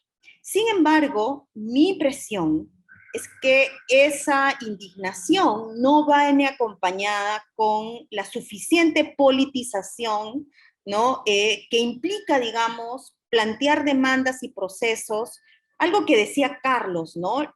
Pero que creo que incluso lo que Carlos decía es se da cuenta, ¿no? La población de que no es difícil lograr consensos, ¿no? En este tipo de movilizaciones más horizontales, ¿no? Creo que aquí no hay todavía esa etapa de crear consensos, porque incluso creo muchos de quienes participaron, no nos queda clara cuál es su posición frente, por ejemplo, al modelo económico, que queda claro en Chile, o frente, por ejemplo, qué es lo que se debe hacer con el tema de los recursos extractivos, ¿no? O qué es lo que se tiene que hacer respecto a los temas de género. Entonces, ese tipo de discusión que yo creo está presente en el caso chileno de manera muy clara, y como bien dice Carolina, viene como de secuencias previas, de movilizaciones previas, desde el tema de la educación que se viene planteando hace muchos años en Chile, el problema de las AFPs y el problema de género, o sea, más allá, digamos, de si habían movimientos, organizaciones, hay una politización de esos temas que en el caso peruano todavía parece muy débil, y muy débil entre estos jóvenes, ¿no? Yo he escuchado a Omar algunas veces, dice, se inicia una politización. Creo que hay que perseguir mejor eso, ver cuánto realmente hay de esa politización. Martuchelli, a quien mencionó Carolina, decía en el caso peruano que el neoliberalismo había creado una cultura individualista, ¿no? Más bien de salida de mercado, ¿no? Que era muy fuerte y que de alguna manera obstaculizaba, digamos, la formación de acción colectiva. Ahí yo ponía, porque me recordó mucho esta frase de Castells, ¿no? Donde dice que no solamente es la pobreza o la crisis económica, sino la humillación, ¿no? Causada por el cinismo y la arrogancia de los poderosos. Yo creo que eso describe muy bien lo que pasó en noviembre del 2020 en el Perú, ¿no? Hubo ese tipo de indignación. ¿Son necesarias entonces organizaciones previas para grandes episodios de movilización? Sí, probablemente no, ¿no? Cada vez más los medios digitales, la capacidad de autoconvocarse y de organizarse parece más posible, digamos, en el nuevo contexto. Sin embargo, sí, probablemente para que se conviertan en campañas de movimientos sociales, ¿no? Que es lo que tiende, digamos, a proseguir cuando se acabe el estallido, ¿no? Y la capacidad de hacer seguimiento a las reformas políticas, a las reformas sociales, ¿no? Requiere, digamos, algún tipo de organización más movimentista que permita, digamos, hacer ese seguimiento. Entonces, yo creo que lo que tenemos más bien, y creo que es lo que yo he aprendido un poco del caso peruano, es que en los estallidos, ¿no? La indignación y las redes, que es un poco, ¿no? Quería plantear como una hipótesis, producen muchos sentimientos que te movilizan y te sacan, digamos, a la protesta y agitan el debate, pero no crean, pues, ni partidos políticos, ni llevan adelante reformas, ¿no? Mi punto ahí es, creo que el caso peruano es un interesante caso de contraste con el caso chileno. O sea, no tenemos, digamos, una reforma constituyente, no tenemos en camino una reforma en relación a lo que va a pasar con las AFPs, ¿no? Hay algunas propuestas a través del presidente Castillo, pero no necesariamente. Y entonces mi pregunta era si estamos en un mundo, y América Latina, en parte de él, en donde vamos a ver más estallidos sin movimientos. Es decir, vamos a ver más primaveras árabes, digamos, pero sin movimientos. ¿Y qué implicancias tiene eso, no? ¿Qué implicancias tiene en el caso peruano, por lo menos, y en países como el Perú, ¿no? El poder tener estallidos, pero con niveles de politización menores, ¿no? Ok, yo voy terminando con una lámina más. Una colega nuestra, miembro del grupo, también en una entrevista que le hicieron en medio, digamos, de las protestas, dijo, esta es la generación bicentenaria, ¿no? Muy precisa, además, porque claramente estamos nosotros en el Bicentenario Nacional. Noelia Chávez acuñó, digamos, la idea de la generación bicentenaria. Creo que necesitamos entender mejor quién es esa generación. A eso me refería cuando decía, no sé cuál es el nivel de politización de esta generación que salió a protestar, ¿no? Sabemos su rango de edad, pero no sabemos qué quieren. Es una generación más urbana, más rural, más limeña, ¿no? Es una generación del trabajo informal, de la educación fallida. ¿Qué es? A mí en realidad no me cuesta hacer las conexiones estructurales entre los problemas estructurales del Perú y las demandas de esa generación que salió a protestar. Creo que queda como muchos poros, muchas preguntas ahí que hacerse, y ahí requerimos hacer mucha más investigación. Y creo también que sí, me preguntaba si hay una articulación entre este estallido y protestas previas. Claramente yo creo que sí las hay. En el caso peruano creo que hay una secuencia, como señalaba, de estallidos de indignación que muestran que hay una efectividad clara de la resistencia o de la oposición. En la mayor parte de los casos, estos estallidos que han sido de oposición han logrado su objetivo de corto plazo, es decir, sacar de la presidencia de la República al impostor, a Manuel Merino, ¿no? Dejar sin resultado la repartija de autoridades, ¿no? Y esto ocurre también en los casos que yo estudio mucho más de conflictos socioambientales, parar la ejecución de un proyecto minero, ¿no? Detener, digamos, la construcción de una carretera, ¿no? Y hay un aprendizaje de que estos estallidos sí tienen un efecto a corto plazo, que son de resistencia y que son de oposición, y que estamos frente a un Estado débil, que reprime, pero que es débil. Entonces, creo que hay cosas comunes en términos de cómo en América Latina en general ha habido un giro, ¿no?, de criminalización de la protesta, de mayor facilidad a las fuerzas policiales para actuar, digamos, con arbitrariedad. Sin embargo, creo que sí hay una situación particular en el caso peruano de mayor debilidad. O sea, yo me acuerdo en el estallido chileno, parecía que iba a caer Piñera. Pero decía, no va a caer, Piñera, muy difícil o sea, que un presidente constitucionalmente elegido, ¿no? Y en el caso de Colombia, además tiene esta cosa compleja que me gustaría que Carlos pueda contarnos un poco más, ¿no? Que el Estado juega en pared con grupos paramilitares, ¿no? Que tienen armas y manejan. Nada de eso en realidad, ¿no? Digamos, ocurre en el caso peruano, y aún siendo un Estado y una policía represiva, es al mismo tiempo un Estado débil, que no logra, digamos, o que estos estallidos tienen un aprendizaje de ser efectivos y de poder lograr las oposiciones que se plantean, pero que al no estar politizados a largo plazo nos plantean otros desafíos más bien de cambios estructurales que no terminan de alcanzar. Entonces yo dejaría mi reflexión allí, que es lo que me encantaría, digamos, seguir conversando con Carolina y con Carlos sobre estas diferencias y cosas en comunes que aparecen en los tres países. Muchas gracias, Omar. Muchas gracias a ti, Maritza. Muchas gracias en verdad por la intervención. Una intervención que además yo siento que representa muy bien un poco el debate colectivo que hemos tenido en el JICO durante el último año, ¿no? No es casual que esté muy de acuerdo con muchas de las cosas que has dicho sobre los legados y las preguntas que nos deja el estallido peruano, ¿no? Así como los espacios donde hay que hacer más investigación, ¿no?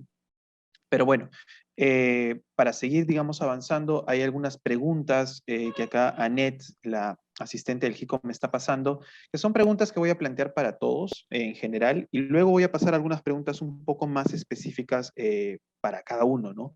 E igual, como Maritza ya comenzó esta dinámica, me gustaría también, si entre ustedes tienen preguntas, ¿no? Sobre el caso chileno, colombiano, peruano, levantar la mano y mandarse, ¿no? Es pocas veces que tenemos estos espacios para hablarnos, ¿no? Y pensar colectivamente sobre procesos que nos atañen a todos, ¿no? Entonces, en primer lugar, la primera pregunta que tengo ahí que me manda Anet es, ¿qué pueden decir acerca del vínculo entre los estallidos de los respectivos países con los procesos electorales que los siguieron, ¿no? O que están en proceso? Fuera del espacio electoral, ¿en qué espacios o dónde podemos observar los efectos de los estallidos, ¿no? Maritza ya también, Maritza, Carolina, iban respondiendo un poco de esto. Número dos, ¿qué factores creen que determinan que un estallido social tenga un impacto duradero en el espacio político nacional, ¿no? ¿Qué factores hacen que un estallido, digamos, pueda consolidar un poco sus efectos y no sea tan efímero? Y en tercer lugar, en los casos expuestos, como en el peruano, con las desactivadoras de bombas, ¿consideran que ha habido alguna relación entre el movimiento feminista y las marchas nacionales en términos de repertorios, de oportunidades políticas, de alianzas estratégicas, ¿no? Nuri García nos pregunta, ¿qué desafíos tienen los gobiernos como el del Perú en relación a los llamados conflictos sociales, ¿no? En relación a los desafíos de cambios estructurales, ¿no? Y claro, Narda Enríquez, que es la coordinadora del JICO, también tenía un comentario, digamos, para hacer en medio antes de que respondan las preguntas. Narda, ¿tienes ahí alguna pregunta antes de pasar al resto de preguntas? Narda. Omar, lo que pasa es que queda un comentario, pero de repente primero las preguntas, ¿no? Porque Okay. tengo un comentario, en realidad los tres, y es un poco una reflexión para seguir más adelante. No sé si la lanzo ahora o más bien después. Ok, entonces quizás mejor las preguntas todavía para ir Sí. recopilándolas y luego continuamos con las respuestas y luego quizás más comentarios. Noelia Chávez pregunta, ¿en Chile y Colombia cuentan con instrumentos periódicos que recogen información sobre juventudes, participación y política, ¿no? En Perú tenemos muy pocos y eso dificulta el análisis sobre jóvenes y política, ¿no? Noelia además es la directora del CENAJU, ¿no? Este espacio nacional de juventudes que tiene el Estado peruano. Y algunas otras preguntas específicas que también quería aprovechar para hacer, sobre todo a cada uno de los tres, ¿no? A Carolina me interesaba preguntarle sobre la organización. Sí, me acuerdo que terminabas la exposición un poco planteando la idea de que es difícil responder si se van a formar nuevas organizaciones eventualmente a partir del estallido, ¿no? Pero me interesaba saber si, porque en varios artículos del CIPER vinculados a la investigación de la que eres parte se hablaba de esta idea de que una cosa interesante era que muchas veces se piensa que es la politización lo que invita a que la gente se movilice, ¿no? Y que más bien en el estallido chileno se veía algo más bien inverso, ¿no? Que es la participación en la movilización lo que empezó a politizar a la gente, que mucha gente empieza, digamos, a ir a la movilización por diversos motivos y es en la movilización, en la experiencia colectiva de la movilización que se empieza a politizar, ¿no? A partir de eso, mi pregunta iba un poco por la idea de qué tanto se han generado, se han empezado a generar redes organizativas durante, digamos, estas marchas espontáneas, ¿no? Me acuerdo que había, inclusive antes del estallido, un esfuerzo colectivo articulador que fue la Alianza de la Unidad Social, ¿no? Antes del estallido. Esta alianza ha permanecido durante el estallido, se ha potenciado, ¿no? Ha aprovechado la oportunidad del estallido para ir apoyando, digamos, en la articulación, o ha seguido siendo todo más bien muy difuso, muy disperso, ¿no? Renuente, digamos, a articulaciones, ¿no? No necesariamente en términos de jerarquías, pero sí, digamos, de conexiones y de coordinación, ¿no? Y por último, no mencionaste el tema de CAST, pero no sé hasta qué punto crees justamente que CAST representa un ánimo conservador que surge como respuesta al estallido chileno, ¿no? Que es una hipótesis que muchos manejan, la idea de que esa efervescencia derechista actual, no solamente en Chile, sino en buena parte de América Latina, está muy conectada a la respuesta conservadora que se articula un poco en respuesta a los estallidos, ¿no? Y para Carlos me interesaba también cuando hablabas de esto, de este activismo, esta movilización 4G, hay toda esta literatura más bien pesimista con, con la movilización, digamos, con el uso de redes sociales, ¿no? Este pesimismo con la idea de que justamente, como ustedes han mencionado, a más utilización de estas redes sociales, si bien se reduce el costo de la acción colectiva y permite, digamos, una coordinación inmediata, eso también desincentiva la construcción de organizaciones más densas, más clásicas, ¿no? Que implican contacto cara a cara, generar espacios para debate que ayuden a tomar decisiones, ¿no? Entonces, Carlos, quería preguntarte, claro, esta movilización 4G ha sido favorable, digamos, para este tipo de estallido y de diversificación de la protesta, pero ¿tú crees que también quizás se cumple esta hipótesis negativa de decir que termina, digamos, favoreciendo acción colectiva muy efímera? ¿O crees que dentro de todo sí ha generado formar nuevos espacios colectivos o nuevas redes, ¿no? Que se han mantenido y que han sostenido diversos paros, ¿no? Y en segundo lugar, también me interesaba la vinculación un poco con la política, ¿no? Ahora este pacto por la unidad, este espacio, digamos, electoral también que se forma como tratando, digamos, de absorber las demandas de los paros nacionales. ¿Hasta qué medida, digamos, es una representación más o menos orgánica o en qué medida, digamos, mucha de la gente que protesta no se siente representada por estos políticos que intentan capitalizar un poco el descontento social, ¿no? En Chile me parece que sí ha habido, digamos, una conexión más clara, ¿no? Igual no tan centralizada, pero una conexión, digamos, institucional más clara. En Colombia a mí no me quedaba claro qué tanto se da, ¿no? He escuchado políticos, he hablado con algunos candidatos colombianos que me dicen que sí, que representan justamente esa indignación, ¿no? Pero no me queda claro desde el otro lado, ¿no? Desde la movilización social, qué tanto la gente realmente se siente conectada, representada por estos actores. Y finalmente, Maritza, sí, yo estoy muy de acuerdo en verdad con todo lo que dices y pensaba en el caso colombiano que también tiene una izquierda muy débil, ¿no? No sé si exactamente tan débil como la nuestra, pero una izquierda muy débil. Y a veces cuando se piensa el rol de los jóvenes y de la generación del Bicentenario para tener impacto, uno siempre critica y dice, bueno, el problema es la oferta, ¿no? No tenemos partidos ni grandes ni chiquitos que tengan la capacidad de absorber esto. Es un problema de oferta.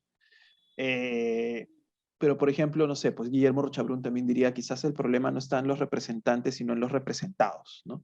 Y tú has planteado esto que decía Martuchelli, la idea de que hay un tema cultural muy denso, que a veces que es difícil, digamos, de estudiar sistemáticamente, pero que tiene que ver con esta cultura neoliberal, por ponerle alguna etiqueta que genera una resistencia, digamos, a la articulación, a la jerarquía, bueno, algún tipo de organización que pueda consolidar, digamos, una propuesta distinta, ¿no? Y sin embargo, siempre he sentido en eso también una como que condena estructuralista, ¿no? De que culturalmente estamos fregados y pues no hay mucho que hacer, ¿no? Estamos fregados por la oferta, estamos fregados por la demanda, estamos en la inmovilidad, ¿no? Entonces, no sé si tenías alguna reacción sobre eso, alguna idea con la que podamos dialogar a partir de eso. Y finalmente, ahora sí, Tania Gómez también pregunta, para Maritza, ¿cómo se explicaría la imposibilidad del gobierno de Castillo de capitalizar políticamente el estallido peruano, ¿no? Otra vez vinculándonos otra vez con el tema de la oferta, ¿no? Que tiene que ver también con la heterogeneidad, pues, ¿no? de quienes se manifestaron en el estallido, tema con el que estoy bien de acuerdo, ¿no? Era un grupo bastante más heterogéneo de lo que se vio en ese momento, de lo que se pensó en ese momento. Ok, entonces ahora sí. Yo tengo dos preguntas chiquititas para por favor, mis colegas. Sí. Por Para favor. Carolina, que empezó con esa entrada, yo quería preguntarle, yo, digamos, he viajado permanentemente a Chile y una cosa que me sorprendió, y no sé si estoy en lo cierto, y me gustaría, si ha habido uno de estos efectos del estallido chileno es como un rompimiento cultural, ¿no? Es como Chile no es más el Chile rojo, azul y blanco, digamos, ¿no? De pronto me da la impresión que se volvió un Chile indígena, un Chile, digamos, de clase siempre fue, ¿no? Pero con muchas más complejidades nacionales y culturales. O sea, el estallido no sé cuánto sacó eso, ¿no? Y cuánto ustedes ya vienen como procesando los cambios que eso implica para un país como Chile, ¿no? Además de tener la migración, ¿no? Que cambia también, digamos, la composición nacional del país. Y para Carlos, yo tenía una pregunta, porque, a ver, para mí Cali en Colombia fue siempre el lugar del desarrollismo, ¿no? El intento del Estado, digamos, de querer hacer, digamos, la revolución verde, ¿no? Una agricultura más productiva, pero al mismo tiempo por debajo habían muchas, digamos, problemas con pueblos indígenas, pueblos no indígenas, muchos conflictos, digamos, entre distintos grupos. Entonces, el tema de la geografía, y no es por casualidad que Carlos nos ha mostrado esos mapas, siempre ha estado presente en el caso colombiano. Entonces, yo quería saber si tú tienes un comentario sobre eso, si el conflicto y el estallido colombiano tiene, digamos, esta entrada fuerte, este hueso, ¿no? De la geografía y las regiones, ¿no? Lo regional. Gracias. Yo quiero agregarme ahora sí a esa, porque voy en esa línea de Maritza, de repente, para que no haya una segunda. En la primera, lo de Chile, muchas gracias a cada uno, pero estaba también muy motivada por tu reflexión en el sentido de cómo va cambiando y cómo van surgiendo determinados actores y cómo cambia la narrativa, ¿no? Porque si uno mira, para comparar Perú, aquí nos están cargando con cuestiones ideológicas, el comunismo y los caviares, etc. Y esto no parece para nada, es más institucional en la narrativa chilena, ¿no? Entonces eso, y en el caso tuyo, no escuché mucho la presencia de sectores medios, sin embargo las reivindicaciones son de sectores medios, ¿no? En algunos casos. Me parece, por ejemplo, y eso lo digo a propósito porque quiero comentar después algo sobre Perú. En el caso de Carlos en Colombia también iba por ese lado de esta relación como histórica que uno sabe de Colombia entre geografía y nación. Y lo de Cali está muy territorializado. Tu presentación es bastante informativa, con datos muy precisos. Y es muy interesante todo lo que muestras, inclusive motiva metodológicamente a ver cuándo hacemos algo más comparativo, ¿no? Es como realmente nos motivas en ese sentido, pero a la vez sabemos que hay grandes distancias y me parece que la invitación de ustedes dos un poco a ver cómo conceptualizamos estas perspectivas, las compartimos y cómo conceptualizamos esta indignación, pero tengo la sensación de que precisamente porque tú haces la comparación con otras maneras de conceptualizar movimientos, que de alguna manera hay una base social consolidada que se ha construido a lo largo del tiempo en esa zona y que está ahí organizada y actuante. Y entonces, claro, las condiciones son diferentes, las formas son diferentes, y en eso dialoga con todo lo que nos ocurre en América Latina. Las formas parece son muy parecidas, pero los procesos son bien distintos, ¿no? Entonces, yo te quería preguntar si ves esa relación con alguna base social más consolidada y organizada. Y no me quedó muy claro tu reflexión sobre desigualdad, porque también tenía esa sensación hasta qué punto las desigualdades y las correlaciones de las movilizaciones no me quedó muy clara, me gustaría que aclares eso. Y un punto sobre Perú que es en diálogo siempre con todos nosotros, con Marisa y con todos los que hablamos sobre Perú y pensamos sobre Perú, pero también para que ustedes nos cuestionen, ¿no? De alguna manera decimos siempre no tenemos tal cosa, entonces ¿qué cosa tenemos, no? Y yo creo que lo que ha ocurrido de alguna manera en lo de movilización, Marisa lo menciona con cierta... estamos obligados, y Marisa lo menciona con ciertas... declamo de que hay que hacer estudios, y que creo que tanto en el caso de Colombia como Perú estamos obligados a ver la diferencia rural-urbana, la diferencia territorial, que no la hemos trabajado tanto en términos de movilización social, estamos obligados, ¿no? Y eso me parece bien.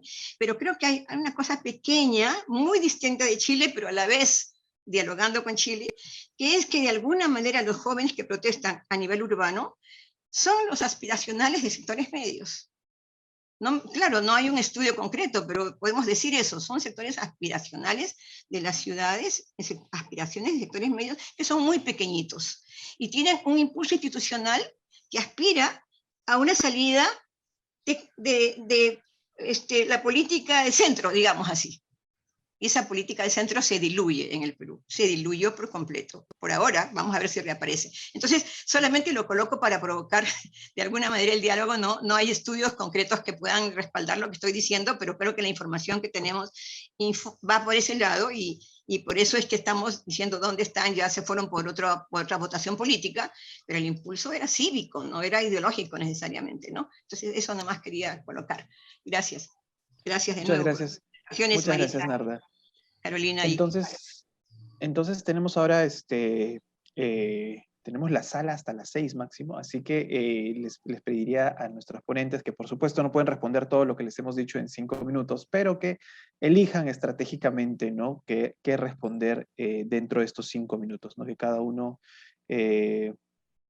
plantea unas respuestas en alrededor de 5 o 6 minutos. No voy a ser tan tirano con el tiempo, pero más o menos entre 5 y 6 minutos cada uno. Entonces comenzamos con Carolina. Te escuchamos. Muchas gracias por las preguntas, muchas gracias Carlos y Marisa por sus presentaciones.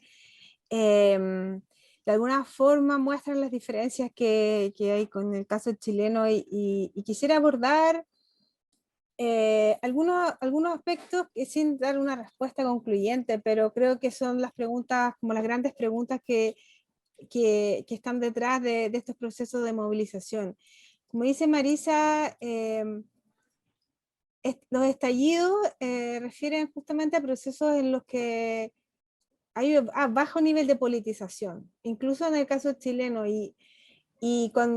incluso considerando la pregunta de Omar, que en Chile se dio una politización gracias a la participación del estallido, y refiriéndome a ese estudio de Asef Bayat sobre la primavera árabe, aquí tenemos revoluciones sin revolucionarios. Ese es el título del libro, ¿no? Una mirada pesimista a estos procesos. Pero también tenemos que recordar la tradición marxista que viene desde Rosa Luxemburgo, que apostaba por el espontaneísmo de las bases, como una fuerza que estaba ahí, como encerrada de alguna forma, esa era como la imagen, y que podía salir y conducir a algo que fuera conducente a una democracia radical. Entonces, esta tensión entre una mirada como pesimista, de desorden, de que esto finalmente se diluye, de que no hay politización, está en tensión con esta otra mirada de que el exceso de organización conduce siempre a negociaciones, matan el movimiento, la protesta se diluye, como pasó en Chile en las movilizaciones anteriores, de hecho. Esa tensión está irresuelta, es así, o sea, yo creo que es la naturaleza de estos procesos. ahí está la habilidad digamos, de la política, de conducir esto de una forma en que efectivamente se logre algo, ¿no? Que no se diluya. Creo que ahí también Marisa apuntaba que el hecho de que en Chile haya habido un ciclo previo ayudó. ¿Ayudó en qué sentido? Yo creo que en dos sentidos. Uno, en que había lo que en la teoría de movimientos sociales más norteamericanos se llama frame. Habría marcos de sentido. Y a eso nos referimos nosotros cuando decimos que la participación generó politización, porque la gente en la protesta se encontró con estos diagnósticos sobre qué es lo que estaba mal y que le explicaba que su experiencia personal no era personal, sino que era colectiva y era estructural. Y eso ya estaba desarrollado por los movimientos sociales de educación, de AFP, medioambientales. Ellos tenían una experiencia de desigualdad, lo que en Chile se llamó malestar, todo lo que mostró Carlos Duarte en términos de estas desigualdades estructurales, pero cómo eso se transforma en un discurso político requiere de una reflexión colectiva que se dio en las protestas en Chile, y gracias a que estaban disponibles de alguna forma estos repertorios discursivos, ya instalados, aunque estaban súper difusos, en el sentido de que no estaban alojados en organizaciones específicas, pero sí en panfletos, en las murallas, el mismo eslogan, no son 30 pesos, son 30 años, que circuló así como realmente muy fuerte. Entonces, y en ese sentido, todo lo que fue el muralismo, como queramos llamarlo, los grafitis, jugaron un papel muy importante en hacer un reflejo de un marco colectivo de sentido de lo que las personas estaban viviendo de manera personal, individual, porque Chile también es un país altamente afectado por el individualismo, pero se colectivizó ese malestar, esa experiencia de desigualdad, etc. Se le dio un sentido colectivo. En ese sentido, esas son las dos cosas que quería decir muy brevemente. Y la otra pregunta sobre el tema de la juventud. Y lo de, bueno, yo, en verdad en Chile desconozco si se está haciendo un estudio más sistemático. Evidentemente que hay personas que se dedican a eso, Claudio Duarte, de la Universidad de Chile, y otras personas que trabajan el tema de las juventudes desde el punto de vista de subjetividades y de politización.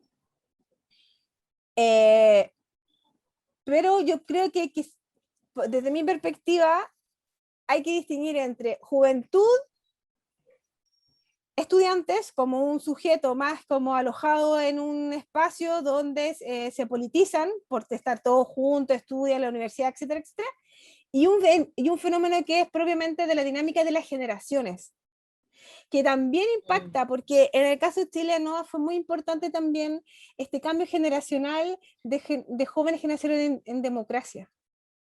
Y eso generó también un cambio. No sé cómo ha sido en los otros países, pero como distinguir que son la misma persona, son los mismos individuos, pero si uno los caracteriza como jóvenes, es diferente que si uno los caracteriza como estudiantes y que si uno los caracteriza como una nueva generación política, una nueva generación cultural.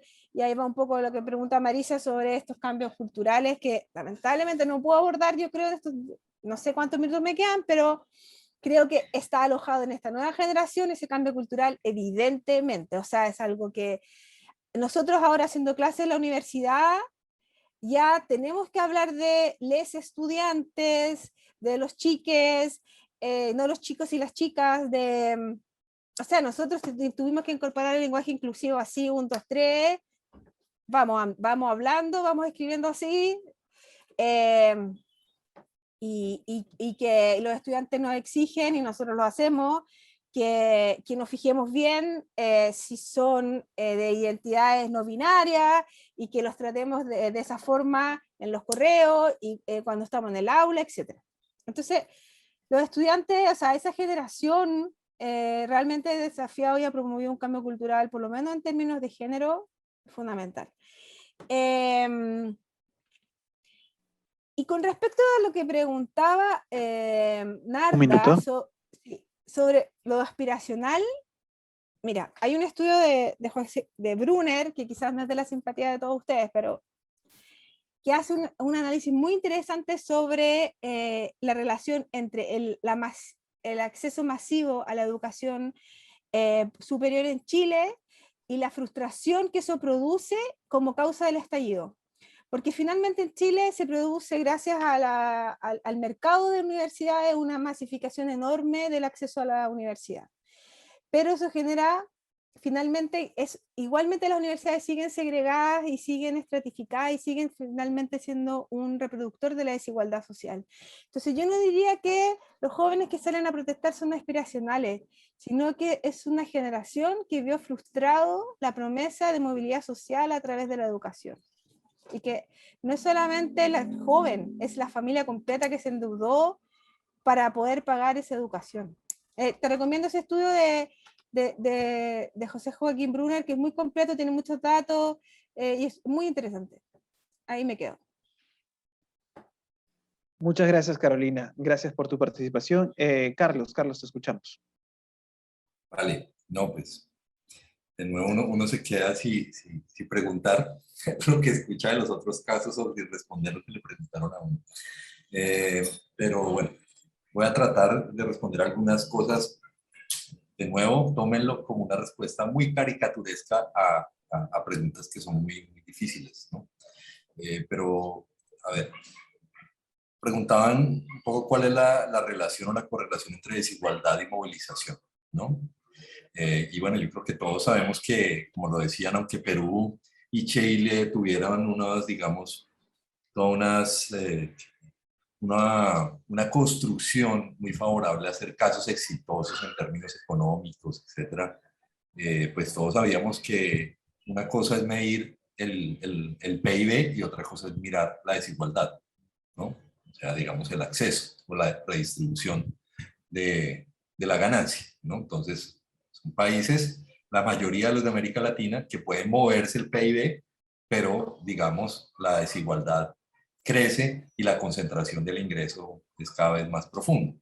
Entonces, pues, diría yo que eso es algo que yo veo muy evidente en los tres casos, ¿no? Aunque Colombia nunca fue, digamos, una curva de progresión tan evidente como Chile y Perú en algunos momentos, pues tuvo, digamos, un mantenimiento a pesar de que hemos estado en conflicto armado todo el siglo XX, que daba una estabilidad bastante rara porque uno escucha, digamos, lo que pasa en Colombia en las noticias y llega a las ciudades metropolitanas y pareciera que está en otro lugar donde no están ocurriendo las noticias que escucha, ¿no? Entonces, digamos, esa estabilidad de alguna manera, creo yo, está ahí, pero la desigualdad es muy poderosa, ¿no?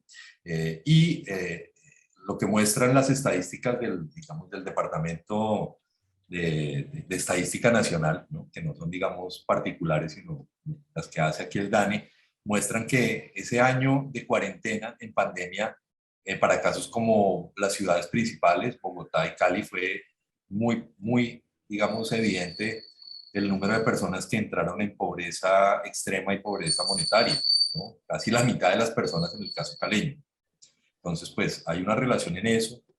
Hay unos antecedentes que también por ahí preguntaban, el caso caleño también tiene digamos, esa particularidad de espacialización de la violencia. Como ustedes vieron, las comunas donde hay, digamos, bajos aseguramientos en salud, educación, recreación, cultura, etcétera, son las mismas, parece el mismo mapa, pero estamos viendo o midiendo cosas diferentes, ¿no? Es muy importante. Y también la violencia, que también Cali es una ciudad en armas, de alguna manera, ¿no? O sea, el número de asesinatos por cada 100.000 habitantes es el doble de Bogotá, y Bogotá ya es grande, ¿no? Y el número de gente que está armada en las calles es brutal, ¿no? O sea, en el 2019, frente a un fake news que salió de que la gente que estaba movilizándose se iba a tomar los centros, algunas, digámoslo, edificios de habitacionales. Fue sorprendente porque la gente del vecino vio que su vecino salía con un fusil de asalto a repeler a los supuestos gente que estaba movilizada. O sea, un fusil, digamos, en un lugar donde las armas no son como en Estados Unidos, que uno va y las compra en el supermercado, sino que son hay que tener un salvoconducto, etcétera. Es un alto calibre de la discusión, ¿no? Entonces, pues, digamos, son antecedentes que están ahí. Me parece también que también el lugar de Cali tampoco es al azar, ¿cierto? Hay todas estas, digamos, coexistencias, y vuelvo y les digo una cosa que creo que es importante en el caso colombiano y caleño, y es que en las últimas 2 décadas la mayoría de movilizaciones, a excepción, digamos, de lo que ha pasado en Chile, en Perú, han sido rurales, ¿no? E indígenas, muy, muy poderosas, ¿no? Indígenas, campesinas, etcétera, y venía también de todos unos procesos de reivindicación de derechos étnico-diferenciales que hace que Colombia sea el país con una profundización del multiculturalismo largamente más fuerte de toda América Latina, ¿no?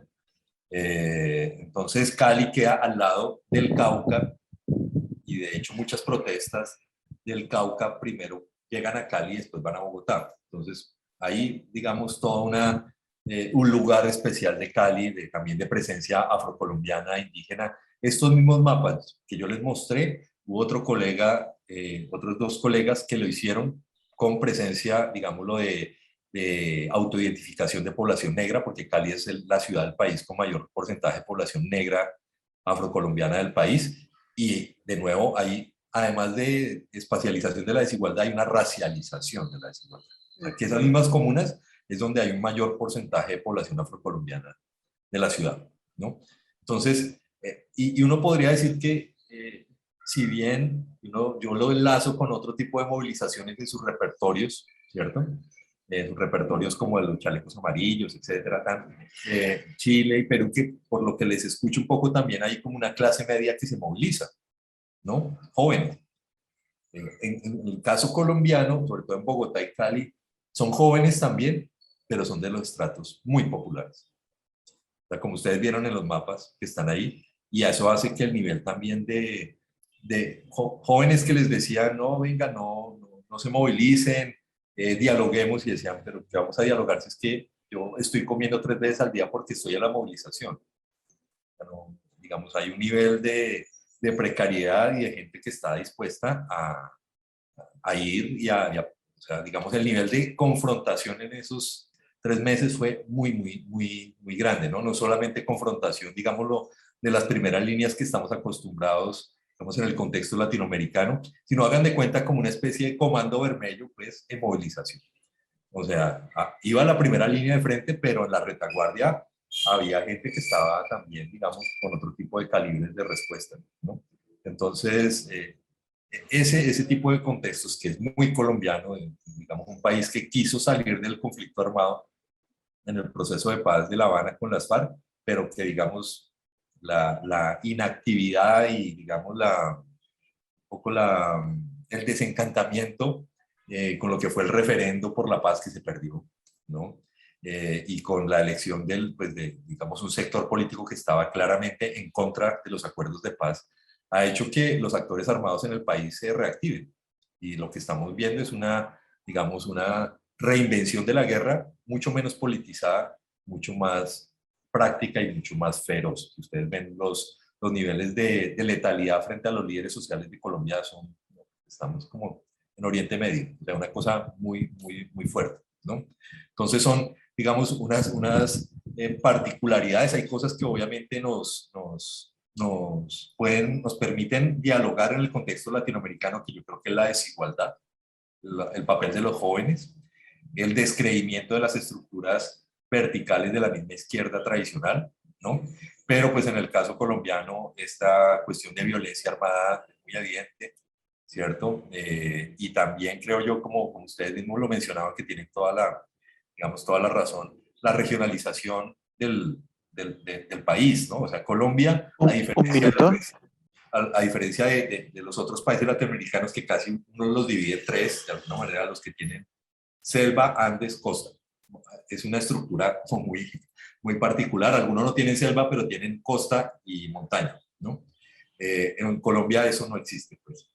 No, Colombia es pues muy, digamos, es un país de regiones todavía con una frontera agropecuaria evidente, donde hay baldíos, donde hay, digamos, todas unas condiciones que hacen que, digamos, uno es el nivel de movilización que hay en el suroccidente colombiano, otro es el que hay en Bogotá, otro es el que hay en todo el corredor pacífico, otro es el Caribe, los llanos aparece en otro país. O sea que hay digamos, una fragmentación muy grande, ¿no?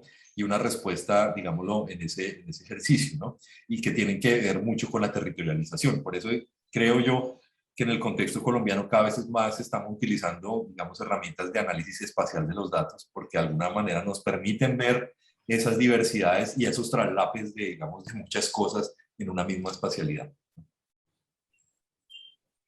Perfecto. Muchísimas gracias también, Carlos. Y finalmente, Maritza. Maritza, sí te pido que sean 5 minutos porque ahora sí estamos contra el tiempo. Perdón. Gracias. No, gracias, Omar. Yo voy a resumir todas las preguntas en dos. La primera, esta sobre si estamos destinados a hacer el caso negativo, ¿no? Permanentemente, y sobre la poca capacidad de Castillo de politizar, digamos, el estallido, que hay varias sobre eso.